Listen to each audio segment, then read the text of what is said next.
Vamos iniciar o nosso encontro de hoje, em nome do Pai, do Filho e do Espírito Santo. Ave Maria, cheia de graça, o Senhor é convosco. Bendita sois vós entre as mulheres, e bendito é o fruto do vosso ventre, Jesus. Santa Maria, Mãe de Deus, rogai por nós, pecadores, agora e na hora de nossa morte. Nossa Senhora das Dores, rogai por nós. Em nome do Pai, e do Filho e do Espírito Santo.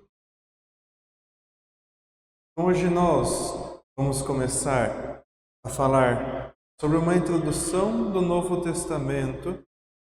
Semana passada terminamos o último capítulo da sabedoria, falamos sobre a sabedoria. E agora nós vamos adentrar ao Novo Testamento. O objetivo de hoje é a gente falar sobre a figura de Jesus e a mensagem dele. Tentar buscar a figura realmente de Jesus nos Evangelhos. É uma questão essencial para a nossa fé, pois a íntima amizade com Jesus, do qual tudo depende, é essa amizade, essa relação nossa e conhecimento com Jesus que tudo depende. E se não temos, somos ameaçados a cair no vazio sem um ponto de referência autêntico. Jesus tem que ser, então, o ponto de referência para nós. Então, é fundamental entender sobre essa relação entre Jesus e Deus. Sem entender essa realidade, esse fundamento em Deus, a pessoa de Jesus permanece obscura, irreal e inexplicável. É importante, hoje nós vamos tentar falar um pouco sobre a relação de Jesus com Deus. A gente vai usar o livro de Ratzinger, Papa Bento XVI, chama Jesus de Nazaré. Tudo que vamos falando hoje vai estar lá no livro. Quem quiser pode ler, é um livro extenso, mas tem tudo lá. Vamos falar sobre o que o Papa fala lá, o Papa como teólogo, né? Ratzinger fala, para a gente entender mais ou menos essa relação. É a partir dessa perspectiva, da relação entre Jesus e Deus, que o Ratzinger se propõe à compreensão de Jesus. Vendo Jesus a partir dessa comunhão com o Pai, que é centro autêntico de sua personalidade. Então a gente percebe que a personalidade de Jesus se dá a partir do momento que ele tem uma relação com Deus Pai. Nossa base, sim, então, essa explicação sempre é o que o próprio Ratzinger usa, que é a base de investigar Jesus a partir dos Evangelhos, como fonte certa de conhecimento sobre a pessoa histórica de Jesus. É centro autêntico da sua personalidade. Então vamos. Para compreender Jesus, então a gente tem que partir desse princípio inegociável. A fé bíblica está enraizada na história real. Então, o que está na Bíblia é real. O que conta sobre Jesus é real. Isso significa que ela não narra a história como um símbolo abstrato que se situa acima de verdades históricas, mas sim como um acontecimento realmente histórico, fundamentado em eventos que acontecem sobre o chão desta terra. O que está na Bíblia acontece aqui na terra. Essa é uma distinção crucial. O que está ali aconteceu mesmo. A fé cristã não se baseia em mitos ou alegorias desprovidas de base factual.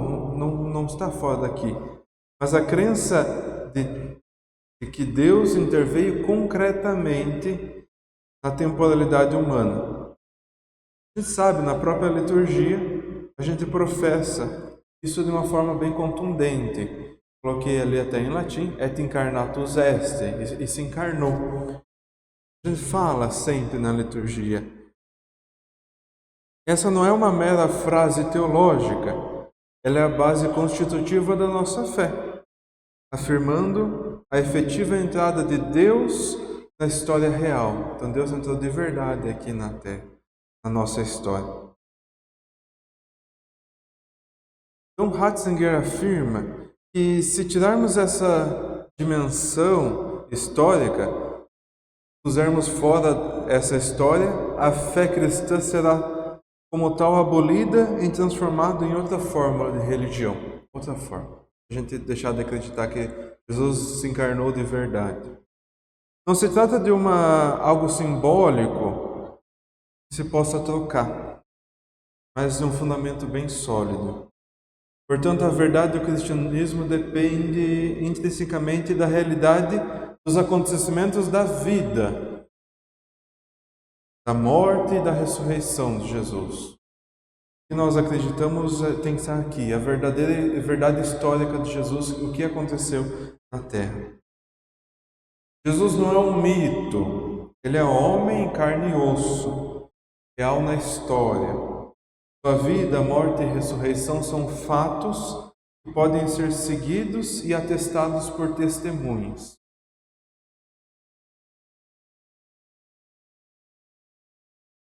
Um pouquinho, isso é bem importante para como o Ratzinger usa para interpretar também a própria questão da Bíblia e os fatos. É o método histórico crítico. Então, dada a natureza da nossa fé, a pesquisa teológica não pode ignorar as ferramentas que nos permitem investigar o passado. É por isso que o método histórico crítico é uma dimensão irrenunciável quando vamos estudar a Bíblia.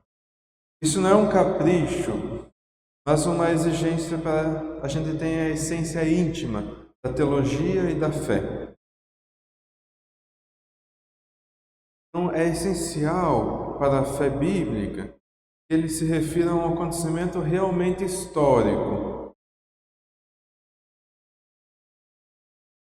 Eu coloquei, mas mais para a gente saber lembrar, o Papa fala nesse livro, o Jesus Nazaré, uma encíclica de Fino Afflante Espírito que dá início. E ela coloca como que as marcas, ela abre as portas para esse método no estudo bíblico. O método, então, tem que ser a essência da teologia e da fé. Esse método não é a essência da teologia e da fé, mas é um método muito interessante para a gente estudar a partir da história. Porque a coerência da nossa fé que nos impulsiona a essa abordagem.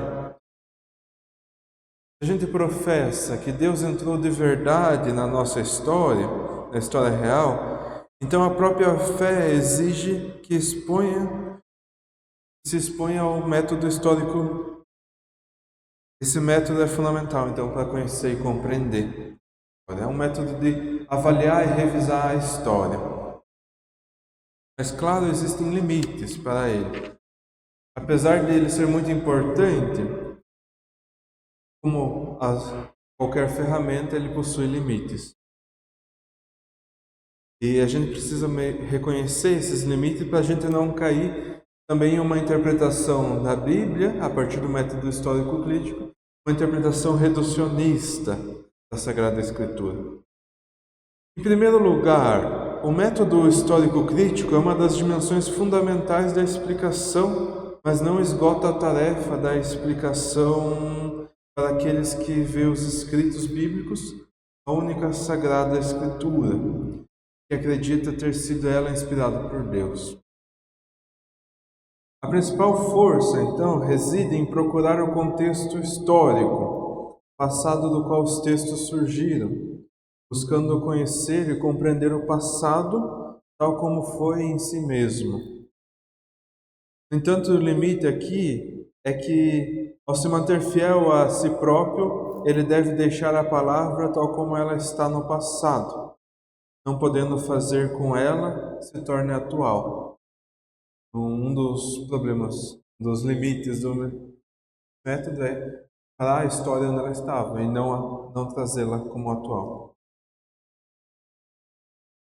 Ele pode supor contatos com o presente ou procurar aplicações, mas ele, além disso, ultrapassaria os limites da metodologia histórico-crítica.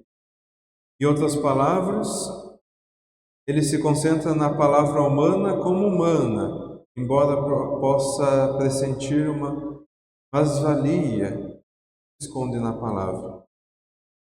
Outro limite, além desse, é que o método histórico-crítico não vê a unidade de todos os escritos como Bíblia, como um lado histórico imediato. Ele examina os livros individualmente, classificando-os por suas fontes e, embora possa perceber fases do desenvolvimento das tradições, a unidade da escritura não é o objetivo principal do método. Ele se move de imediato para a origem de cada texto, colocando-os no passado.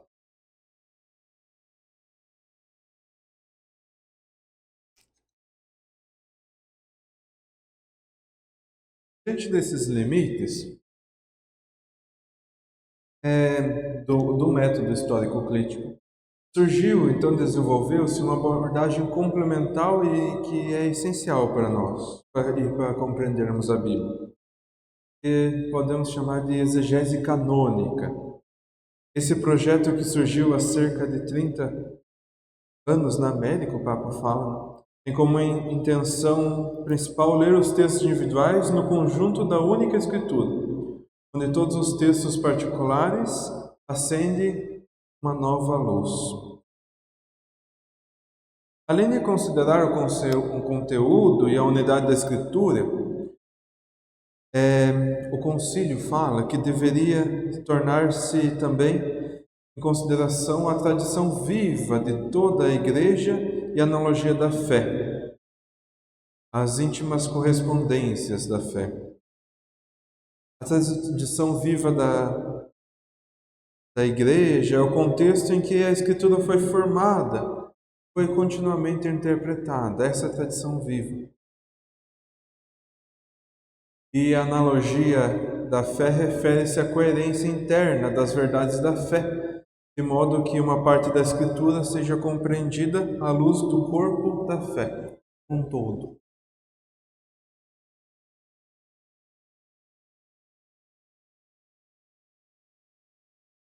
A unidade da Escritura, a Escritura como um processo dinâmico da palavra.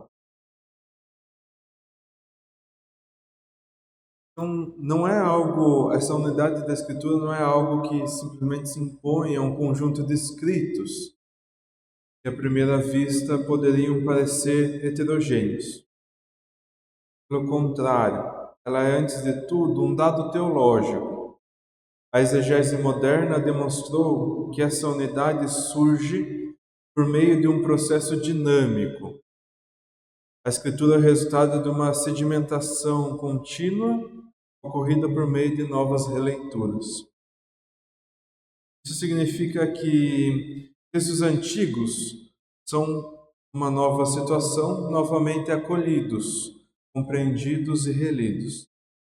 Nessa nova leitura, nessa leitura continuada, em calmas correções, aprofundamentos e ampliações, decorre a formação da Escritura em um processo de palavra. As potencialidades interiores das palavras que estavam escondidas como sementes abrem-se perante o desafio de novas situações, experiências e sofrimentos.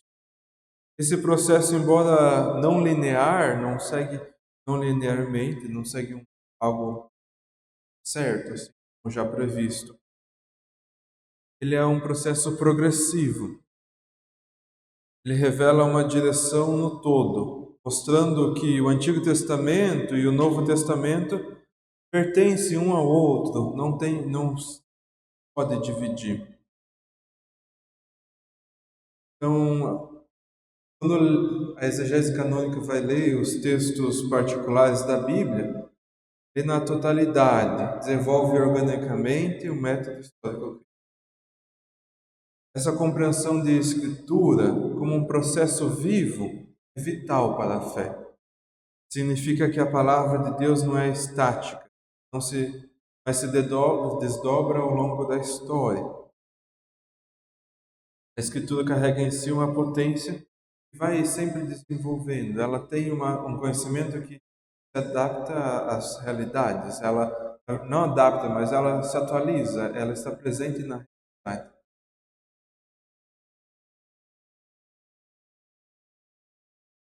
Quem observa esse processo de desenvolvimento da Escritura, certamente a gente percebe não linear a partir de Jesus Cristo. Então, ao observar a partir de Jesus o método, esse desenvolvimento, pode reconhecer uma direção no todo.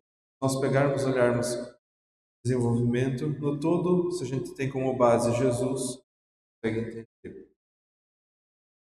É a partir de Jesus que se torna claro que o Antigo Testamento e o Novo Testamento se pertencem um ao outro. A gente veio vindo fazendo com o tempo, o bíblico, passamos agora do Antigo Testamento, a gente vem sempre percebendo algumas nuances. Percebemos Jesus no Antigo Testamento, como que antecipando. Então, esse processo é isso. A fé cristã não é uma adição posterior a uma figura histórica isolada. É chave para compreender a totalidade da revelação. Não podemos entender totalmente o que está escrito na Bíblia a partir da fé cristã. Então, essa hermenêutica cristológica que vê em Jesus a chave do conjunto, e a partir dele compreende a Bíblia como uma unidade. Buscar ler a Bíblia a partir de Jesus. É isso que a gente vem fazendo. É importante, então, entender que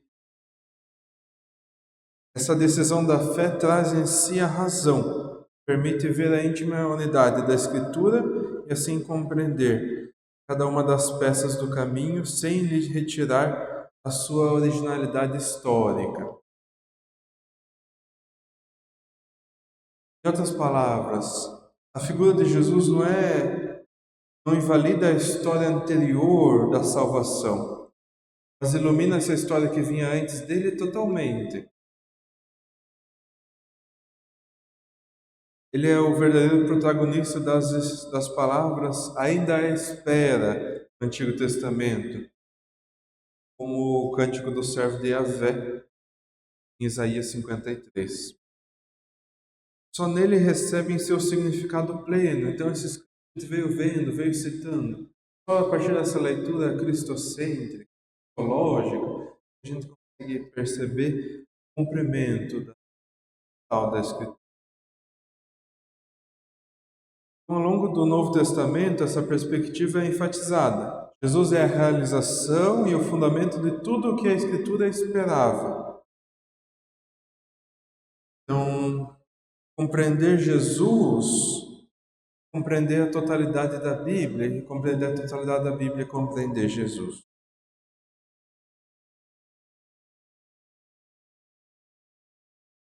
Então, essa explicação histórico-crítica busca o sentido preciso do início das palavras, como eram entendidas em seu tempo. Isso é bom e importante. Tanto é crucial ter em mente cada palavra humana, pelo seu próprio peso, já transporta em si mais do que aquilo do que o autor, no seu momento, possa ter estado imediatamente consciente.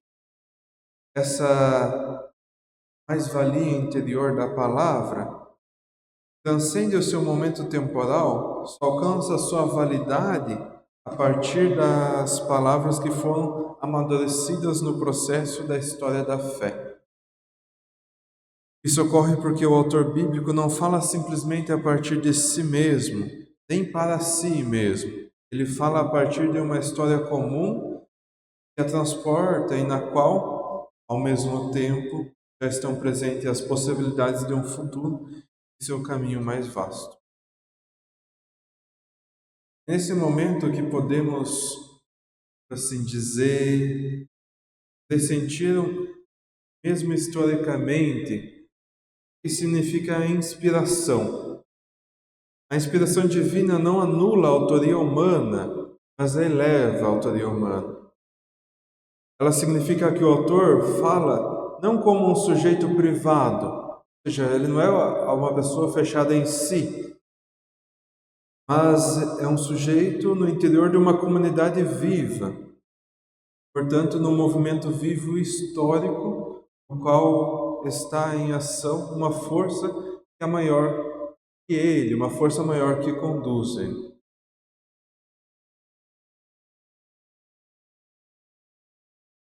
Não é interessante perceber a inspiração bíblica não tira que o autor, mas ela eleva, porque ele não fala para si mesmo. Como falávamos dos salmos, quando eles são canonizados, eles se tornam como oração da igreja. A palavra inspirada também é oração da igreja, ela não fica restrita historicamente naquele contexto ou para aquela pessoa que foi escrita.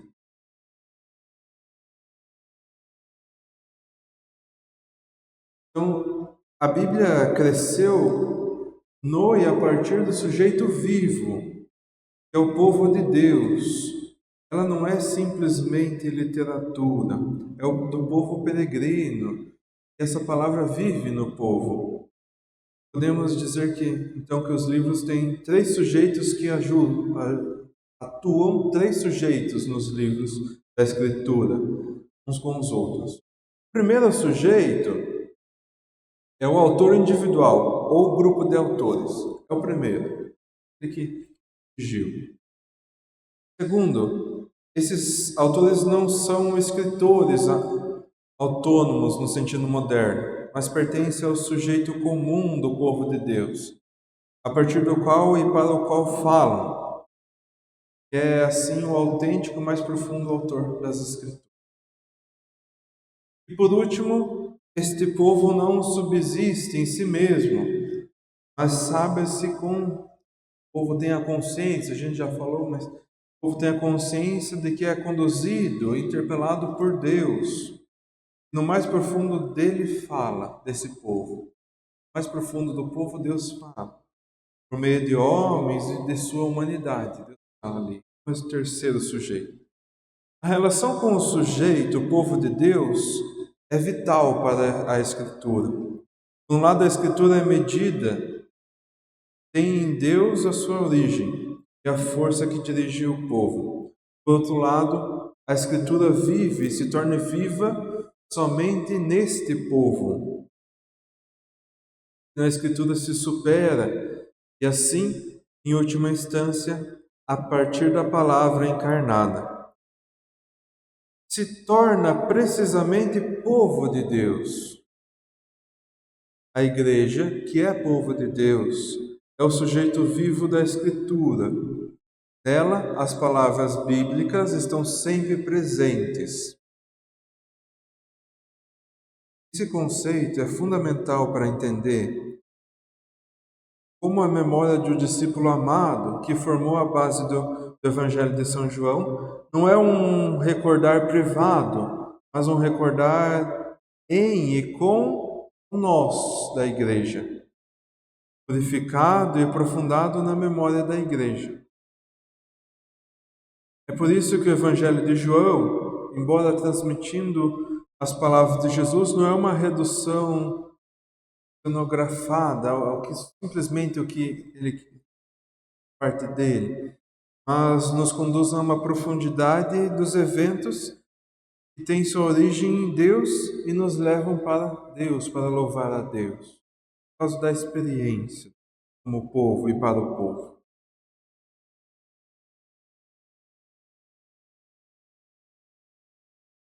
A representação de Jesus se baseia na confiança dos evangelhos, acolhendo tudo. Então, Como diz o Concílio Vaticano II e a exegese, segundo o Papa Bento, tá? Sobre a intenção narrativa e sobre o contexto comunitário dos evangelhos. O objetivo não é criar um Jesus a partir de hipóteses fragmentadas, mas sim tentar representar o Jesus dos evangelhos como o Jesus real, como o Jesus histórico, no sentido autêntico.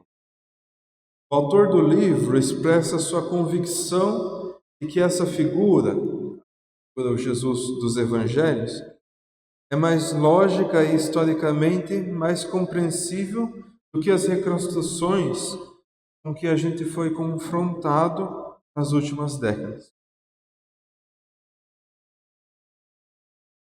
É precisamente esse Jesus que está nos evangelhos que é uma figura racional e manifestadamente histórica. Essa abordagem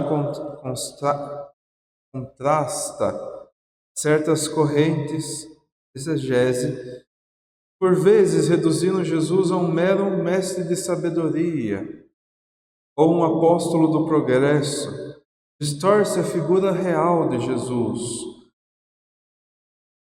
Certas correntes assim que a gente vai ler, a gente lê, até vê na internet, distorcem que Jesus é de verdade, esquecem a dimensão escatológica, não se aprofunda em Jesus, tira a fé de Jesus ou tira Jesus da fé.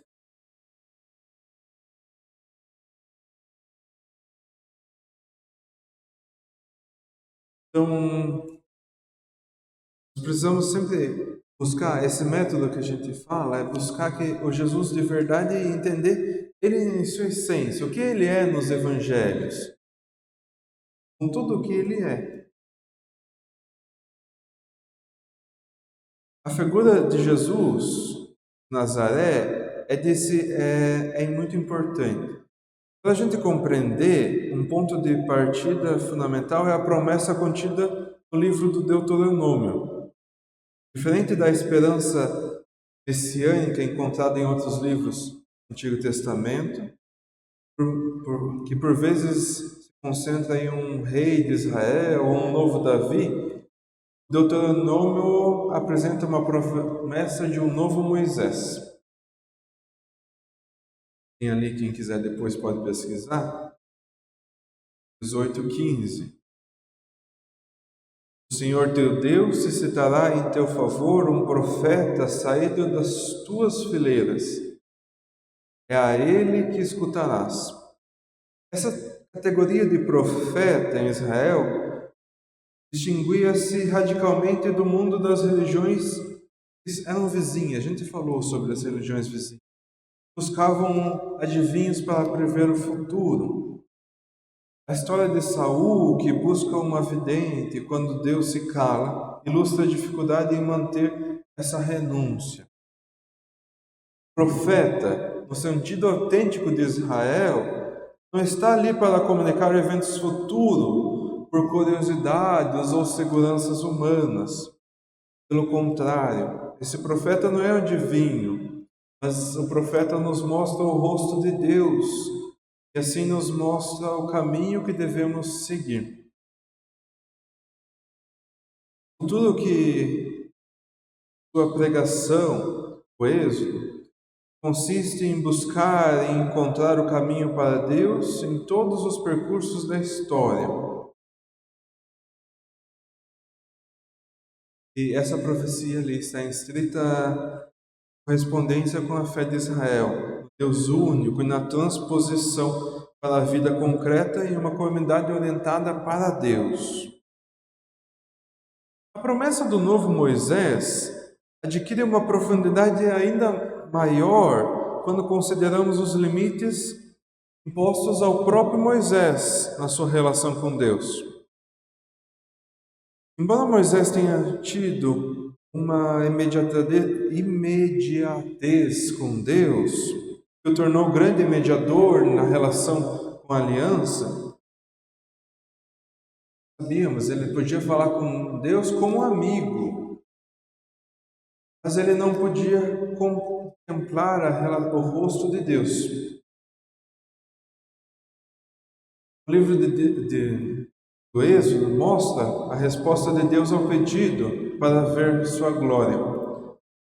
Deus: não poderás ver o meu rosto, porque o homem não me pode ver e viver. Verás as minhas costas, mas o meu rosto não se pode ver. Aí, na Êxodo 33, vocês podem ver depois lá. Então, aqui, para mostrar que Moisés, apesar da sua proximidade, viu apenas as costas de Deus. Isso significa que a promessa de um profeta como eu traz consigo implicitamente uma expectativa ainda maior. O último profeta, o novo Moisés, teria oferecido o que foi recusado ao primeiro Moisés. Esse novo Moisés teria acesso real e imediato à visão do rosto de Deus. E assim poderia falar inteiramente a partir dessa visão. Não apenas um olhar Deus por trás, é olhar Deus diretamente. Essa é a promessa do novo Moisés. Então, essa expectativa ligava-se à ideia de que o novo Moisés seria mediador de uma nova aliança, uma aliança superior àquela que Moisés pôde trazer do Sinai. Tinha a expectativa de uma aliança maior. É nesse contexto que a gente pode ver e podemos ler a conclusão do prólogo de João, lá o começo do Evangelho de João, João 1,18. Ninguém jamais viu a Deus, o Filho unigênito que repousa no seio do Pai, e o deu a conhecer.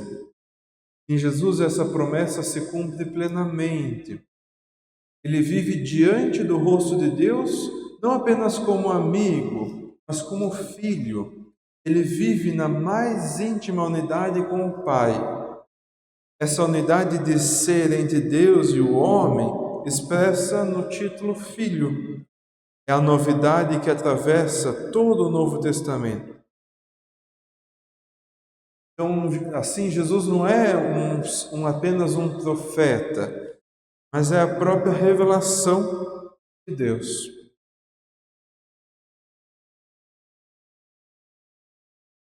A afirmação sobre esse novo Moisés, a afirmação fundamental é: ninguém jamais viu a Deus, o Filho unigênito, o que repousa no seio do Pai, é que nolo deu a conhecer.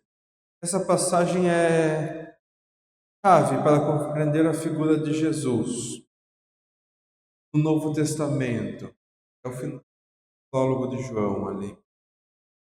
A centralidade da personalidade de Jesus reside na sua comunhão com o Pai, sem a qual nada se pode compreender. Essa unidade de Jesus com o Pai, sem a gente compreender isso, nada se pode compreender.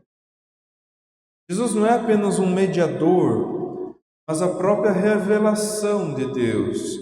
Ele vive diante do rosto de Deus, não como amigo, mas como filho, em íntima unidade com o Pai.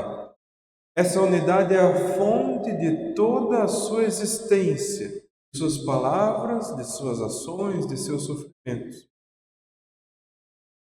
Então, a singularidade da sua mensagem é que ela não tem a sua origem em nenhuma escola humana, não vem simplesmente humanamente. Ela é totalmente diferente do que se pode aprender nas outras escolas. Tudo que seja humano é diferente, a mensagem de Jesus. A doutrina de Jesus é explicação com autoridade. Essa autoridade não é retórica, mas provém de sua pretensão de se colocar ao nível do autor da lei, ao nível de Deus. A doutrina de Jesus vem do contato imediato com o Pai, do diálogo face a face, da visão daquele que repousa no seio do Pai. Ela é a palavra do Filho.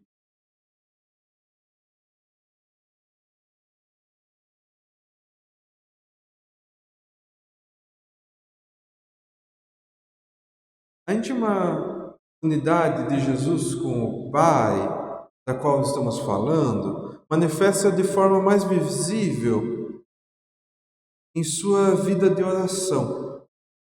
Para a compreensão de Jesus é fundamental as recorrentes notícias com as quais Jesus se retirava para o monte e aí rezava toda a noite, sozinho com o Pai.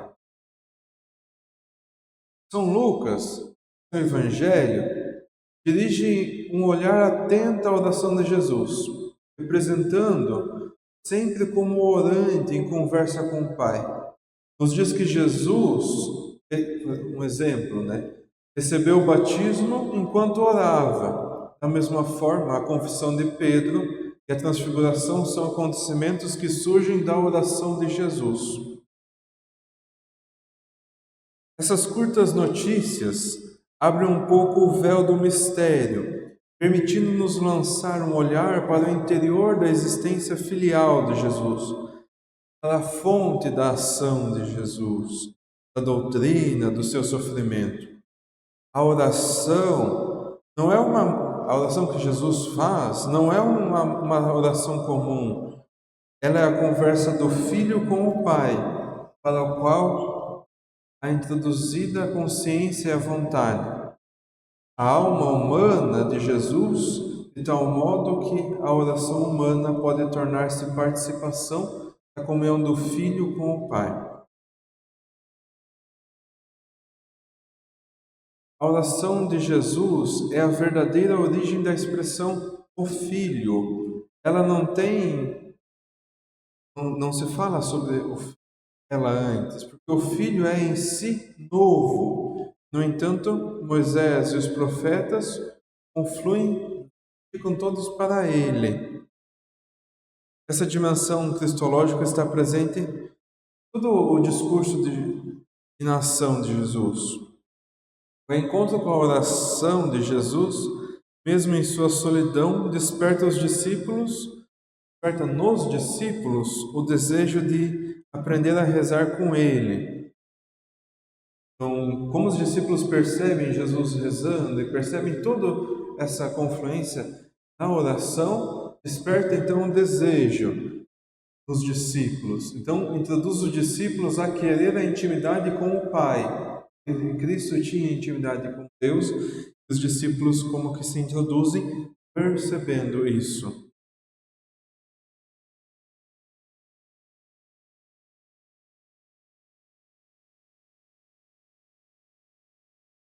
Jesus só pode falar do Pai como Ele o faz, porque é o Filho que está na comunhão filial com o Pai. Essa comunhão não é uma adição posterior à sua pregação, mas é a própria essência dele. Isso significa que a dimensão cristológica, ou seja, o mistério do Filho como revelador do Pai, está presente em todo o discurso e em toda a ação de Jesus. Não há um momento em sua vida pública em que Jesus fale do reino de Deus sem sua própria pessoa, sua identidade como filho, esteja implícita. Todas as vezes que ele fala do reino, a identidade como filho está implícita, ou algumas vezes explícita.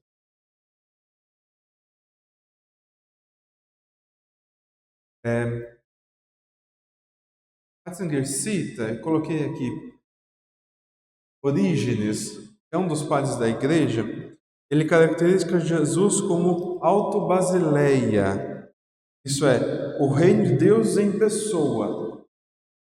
A expressão reino de Deus seria em si mesmo uma cristologia oculta.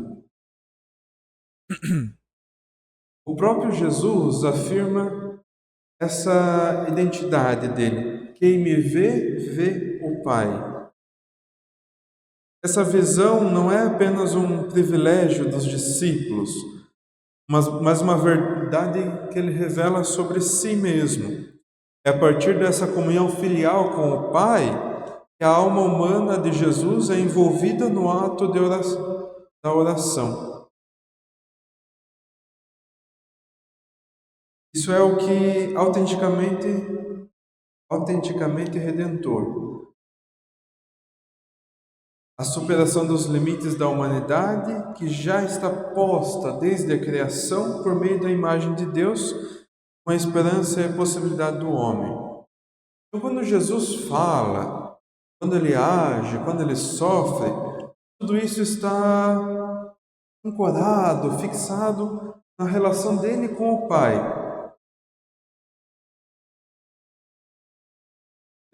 Se omitirmos esse autêntico centro, passamos ao lado da figura autêntica de Jesus. Então ela se torna contraditória, em última análise, incompreensível.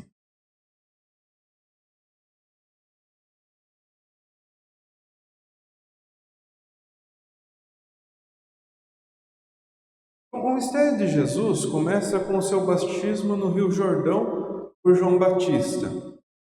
É um evento fundamental, marco. E a gente percebe, os evangelistas situam esse evento com diferentes ênfases cronológicas e também teológicas. São Lucas, por exemplo, situa conscientemente no grande contexto da história mundial, que nos fornece uma informação temporal muito precisa. Ele menciona o nome como Tibério César, Pôncio Pilatos, Herodes, Anás e Caifás, ligando o início da ação de Jesus ao cenário político e religioso da época. Com a menção de Pilatos, a sombra da cruz já se faz presente no início do mistério de Jesus. Já São Mateus, embora utilize as palavras naqueles dias, oferece uma certa datação através da genealogia de Jesus, colocada no início do seu evangelho. Essa genealogia é construída a partir de Abraão e de Davi, apresentando Jesus como herdeiro da palavra de Deus dada a Abraão e das promessas a Davi. A história é articulada em 3 períodos de 14 gerações cada um, simbolizando que a hora do Messias, do reino davídico renovado, com a instauração do próprio reino de Deus, havia chegado. Essa estrutura não visa uma fixação temporal precisa, mas um desdobramento da promessa em 3 etapas, para aqueles que são já judeus cristãos. É interessante notar que Lucas, ao contrário de Mateus, coloca a genealogia depois do batismo, regressando de Jesus até Adão e a criação, evidenciando a missão universal de Jesus como filho de Adão, filho do homem, no qual a humanidade recomeça. E nesse contexto, falar dessas duas é para a gente ver que o evento do batismo não é isolado, ele está ligado com toda a história da humanidade e toda a história da promessa.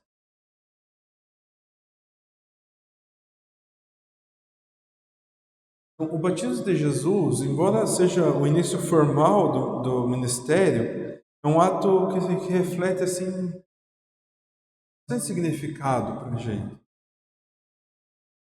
Jesus quis ser batizado e, ao fazer isso, entrou na multidão dos pecadores que acorriam a João Batista, confessando seus pecados. Isso implicava, portanto, uma confissão dos pecados e um pedido de perdão para um novo começo. João Batista, compreendendo a singularidade de Jesus, questiona: eu é que devia ser por ti batizado e tu vens ter comigo? A surpresa de João é compreensível, pois o batismo de João era um batismo de penitência para a remissão dos pecados. E Jesus, que não tem pecado, parecia não necessitar dele. No entanto, Jesus responde com uma frase bem importante: deixa lá por agora, pois convém que se cumpra toda a justiça. Essa resposta de Jesus é a própria chave de interpretação do seu batismo. A aceitação de Jesus, de toda a vontade divina, num mundo marcado pelo pecado, é uma expressão, uma profunda expressão de solidariedade de Jesus com os homens, que se tornaram culpados, mas que se dirigem para a justiça, daqueles que querem chegar à justiça. Ao descer a água, Jesus tomou sobre os seus ombros o peso da culpa. Quando Jesus desce a água, ele toma em si o peso da culpa da humanidade. Ele se insere no lugar dos pecadores, inaugurando o seu ministério como uma antecipação para a cruz. Essa justiça a ser cumprida é a vontade de Deus, que se expressa, se manifesta na encarnação e na oblação de Jesus por toda a humanidade pecadora.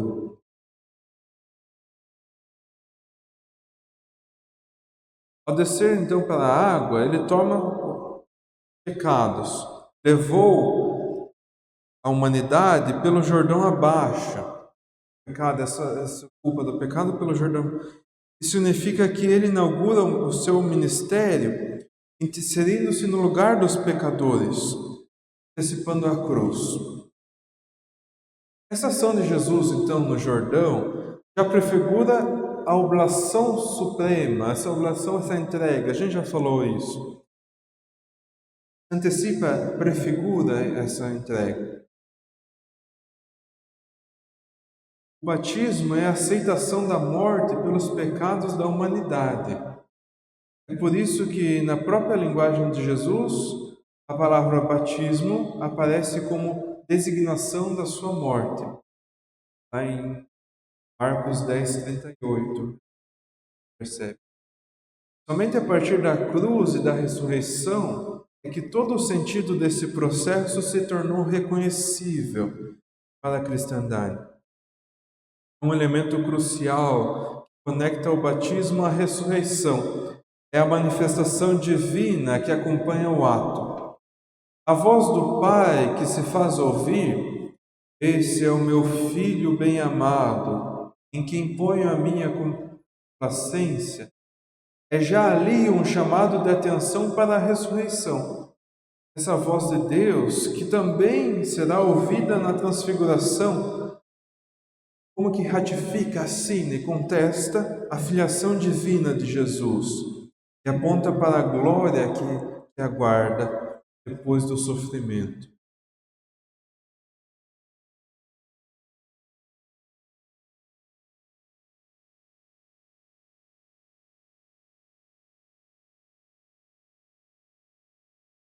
Falou sobre o Evangelho de João, ainda no contexto, João Batista, quando vê Jesus, diz: "Eis o Cordeiro de Deus que tira o pecado do mundo." Essa afirmação que se torna central, a gente escuta toda a missa: "Eis o Cordeiro de Deus que tira o pecado do mundo." É uma designação de Jesus como Cordeiro, não é aleatória.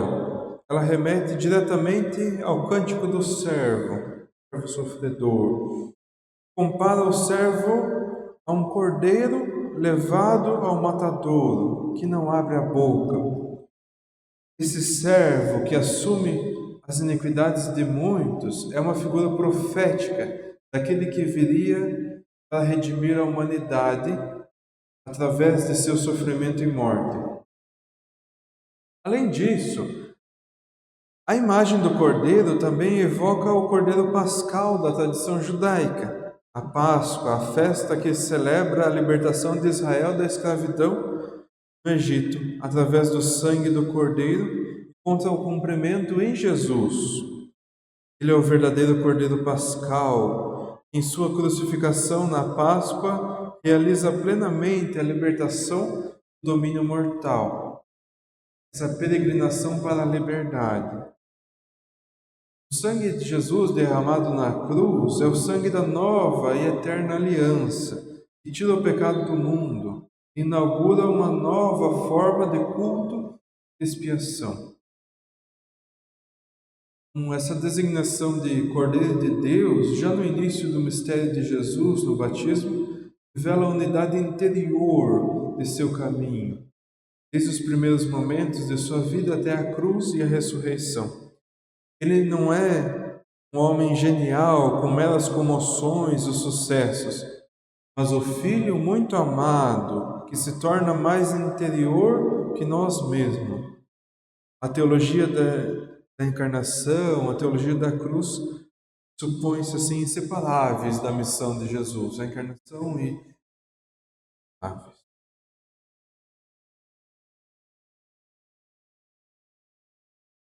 No batismo, o mistério do Deus Trinitário insinua-se de forma clara, com a presença do Filho, do Pai e do Espírito Santo. Vemos o Filho, Jesus, sendo batizado. A voz do Pai se faz ouvir no céu, proclamando: Esse é o meu Filho bem-amado, em qual ponho a minha complacência. E o Espírito desce sobre Jesus em forma de pomba.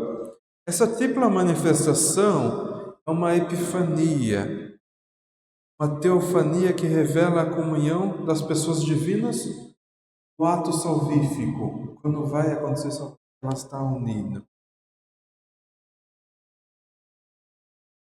Mas é importante notar que somente na totalidade do caminho de Jesus, através da sua vida, paixão, morte e ressurreição, esse mistério pode ser desvelado em sua profundidade. O batismo é a instituição formal do seu ministério. Essa revelação do batismo de Jesus estende à prática do batismo cristão. O batismo que os discípulos administram em nome da Trindade é a admissão ao batismo de Jesus, a realidade que ele antecipou, tornando alguém cristão. É a participação na sua morte e ressurreição, uma aceitação da morte pelos pecados da humanidade. Dessa forma, o batismo cristão, o nosso, é uma continuação e uma extensão daquele primeiro ato de Jesus, inserindo os crentes em sua comunhão. Aquele que crê é inserido a comunhão com Deus e a missão redentora de Jesus.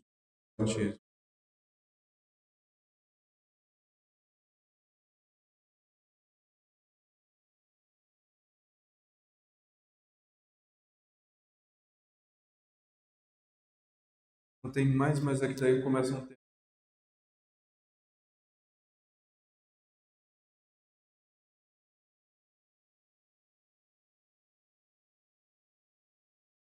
Encerrar hoje, na próxima semana. Em nome do Pai, Filho e do Espírito Santo. Glória ao Pai, ao Filho e ao Espírito Santo, como era no princípio, agora. Nossa Senhora das Dores, em nome do Pai,